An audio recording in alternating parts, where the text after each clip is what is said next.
Never give அப்னா எல்லாத்துக்குமே strike ஆகிறது John Cena மட்டும்தான். ஸோ அப்படி இருக்க ஜான்சினாவோட இன்றைக்கி அவரோட கடைசி மேட்ச் WrestleMania 41. ஸோ இதுக்கடுத்து அவர் வந்து WWEக்கு வரைய மாட்டார்.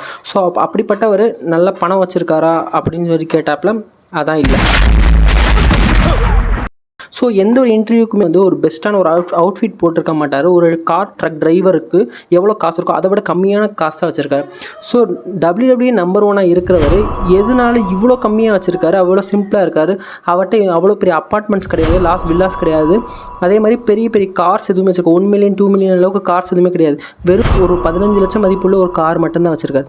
ஸோ அப்படிப்பட்ட பணத்தை பூரா அவர் என்ன பண்ணார் அப்படின்னு கேட்டாப்புல 656 சில்ட்ரன்ஸ்க்கு வந்து அவங்களோட ஆசைகளை நிறைவேற்றுறதுக்காக 2 மில்லியன் வந்து டொனேட் பண்ணியிருக்காரு. ஸோ அது மட்டும் இல்லாமல் ஒரு சைல்டு ஆர்ஃபனேஜுக்கு வந்து 1 மில்லியன் வந்து டொனேட் பண்ணியிருக்காரு. ஸோ அதை சொல்லப்போனால் அவர்கிட்ட மணி எதுவுமே கிடையாது. ஆனால் வந்து அவர் தான் வந்து நம்பர் 1 WWE சூப்பர் ஸ்டார் இப்போ வரையுமே. ஸோ எல்லாத்துக்குமே 90s கிட்ஸாக இருந்தாலும் சரி, 2K கிட்ஸாக இருந்தாலும் சரி, எல்லாத்துக்குமே தெரியும். அப்படிப்பட்ட ஜான்சினாக்கு இன்றைக்கி தான் வந்து வேர்ல்டு ஹெவிவெயிட் பெல்ட் மேட்ச் நடக்குது. ஸோ அவர் கண்டிப்பாக வின் பண்ணுவார். அது எத்தனாவது பெல்ட்டுன்னு சொல்லிட்டு கமெண்ட்டில் பண்ணுங்கள்.